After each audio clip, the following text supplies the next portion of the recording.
नमस्कार, मैं हूं शीतला तिवारी। दोस्तों, अनुराग यादव मसले में चलिए आज फिर एक बार ताजा कर लिया जाए कि क्या हो रहा है अनुराग यादव के मामले में। आपने देखा है कि अनुराग यादव के मसले में जो है अब कोई तारीख नहीं है। मैं आपको बताना चाह रहा हूं कि अभी तक जो है तो तारीखें लग रही थी कि बुलडोजर कब चलेगा, लालता के घर पर जानी जो है कब उसका जो है मकान गिरेगा, इसके लिए तारीख लग रही थी। 1 साल तक तो तहसीलदार कोर्ट में तारीख लगी, उसके बाद जो है जिलाधिकारी यानी जो है जौनपुर कि यहाँ तारीखें लग रही थी। तारीख लगते लगते जो है लास्ट तारीख जो है 22 जनवरी की थी और 22 जनवरी के बाद जो है फाइलें जो है उसके पहले ही खारिज कर दी थी। यानी डीएम साहब ने कहा था कि इसमें कुछ दम उम नहीं है। अब उसके बाद जो है फाइल सुरक्षित में रख ली गई है। अब लोग यह कह रहे हैं कि भैया अब इसके बाद क्या होगा, न तो तारीख लग रहा है न तो कुछ हो रहा है। तो अब लोग यह भी अनुमान लगाना शुरू कर दिए हैं कि भैया अचानक बुलडोजर चलेगा। ऐसा लोग कह रहे हैं कि अचानक बुलडोजर चलेगा। क्या आपको लगता है कि इस मामले में कि अचानक बुलडोजर चलेगा, या प्रतीक्षा की जा रही है कि लालता यादव किसी और कोर्ट में पहुंच करके और उसके बाद जो है जब तक वो अपना आपत्ति दाखिल कर ले। इसलिए कि तहसीलदार कोर्ट के बाद वह हाई कोर्ट भी गया, डीएम कोर्ट में वह उसने आपत्ति दाखिल की थी, यहाँ तक जो है इसको खिसकाया गया। तो क्या प्रशासन अब इस बात का इंतजार कर रहा है कि लालता किसी और जगह जाकर के, जब तक दीवानी है, कमिश्नरेट है या किसी और जगह जो है हाई कोर्ट, सुप्रीम कोर्ट, कई किसी जगह जाकर के आपत्ति दाखिल कर ले, क्या इस चीज का प्रशासन इंतजार कर रहा है या बुलडोजर की कार्यवाही होगी? दोस्तों, क्या लगता है आपको? बुलडोजर आपने देखा है उत्तर प्रदेश में ऐसा कोई जिला नहीं होगा कि जहां बुलडोजर न चला हो। और बुलडोजर चलने की प्रक्रिया भी आपको अच्छे से मालूम है कि यहाँ तो छोटी छोटी बातों में अगर कोई बात होती है तो बुलडोजर वाले पहुंचते हैं, उसके बाद जो है 2-3 थानों की फोर्स पहुंचती है, उसके बाद धराशायी। आपने कहीं देखा है कि बुलडोजर के लिए जो है आदेश हो, नोटिस चस्पा हो और उसके बाद फिर आपत्ति दाखिल हो जाए, उसके बाद फिर तारीख पर तारीख चलने लगे। और तारीख पर तारीख चलने के बाद 1 साल के बाद तहसीलदार कोर्ट से आदेश भी हुआ कि बुलडोजर चले, यानी तत्काल प्रभाव से मकान जो है गिराया जाए। तो उसके बाद फिर जो है फिर अगले कोर्ट में जो है आपत्ति हो जाए, फिर अगले कोर्ट में आपत्ति हो जाए। यानी कहने का तात्पर्य ये है, सीधे सीधे आप समझिएगा कि लालता यादव जो हत्यारा परिवार है वह दबंग टाइप का है। और उसके ऊपर चाहे आप मान के चलिए सत्ता का जो है हाथ है, चाहे उसके ऊपर आप जो है आप समझ लीजिए वह खुद अपने आप में दबंग है। क्योंकि जब वह जेल में था तब बुलडोजर नहीं चला, अब जेल से वह बाहर है तो वह भी तो दौड़ धूप कर रहा है, तब बुलडोजर कहाँ से चलेगा? और सबसे बड़ी बात यह है कि वह दबंग है, यानी उसके पास पैसे हैं। इधर क्या है कि अनुराग यादव का जो परिवार है वह गरीब है, किसी तरीके से जो है वह गुजारा कर रहा है। बच्चे हैं छोटे छोटे, पढ़ाई कर रहे थे।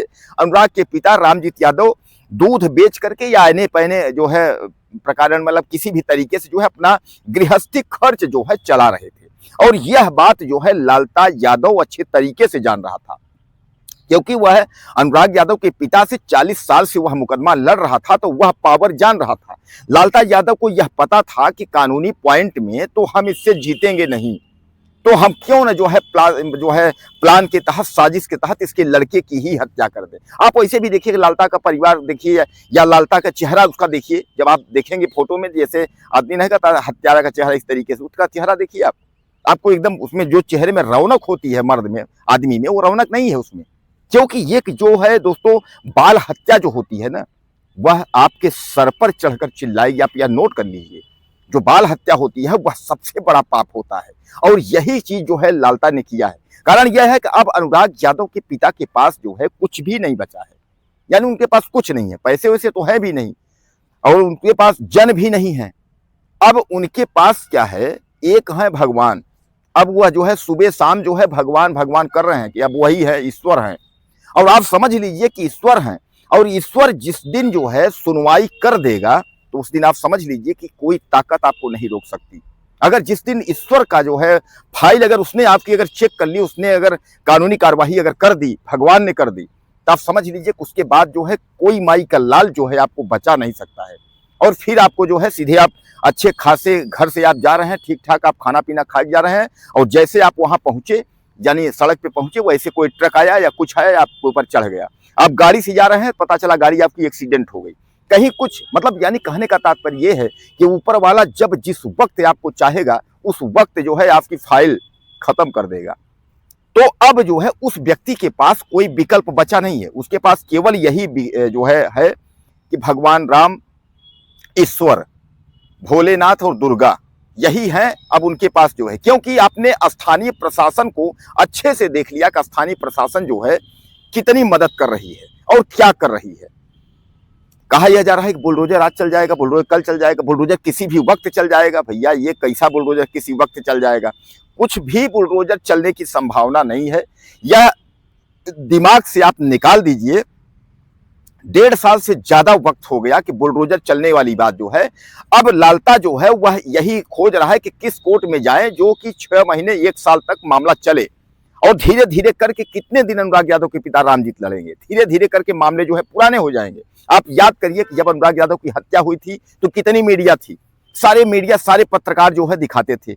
अब आप देखिए कि कितने चैनल वाले, कितने मीडिया वाले, कितने यूट्यूबर, कितने सोशल मीडिया या कितने पेपर वाले जो है अनुराग यादव के बारे में बात करते हैं या खबर चलाते हैं। हम कहते हैं कुछ भी चलाते हों, लेकिन अनुराग यादव के मामले में कितने पत्रकार ऐसे हैं जो कि खबर चलाते हों और आपको जो है उसके बारे में, घटना के बारे में जानकारी दिखाते हों।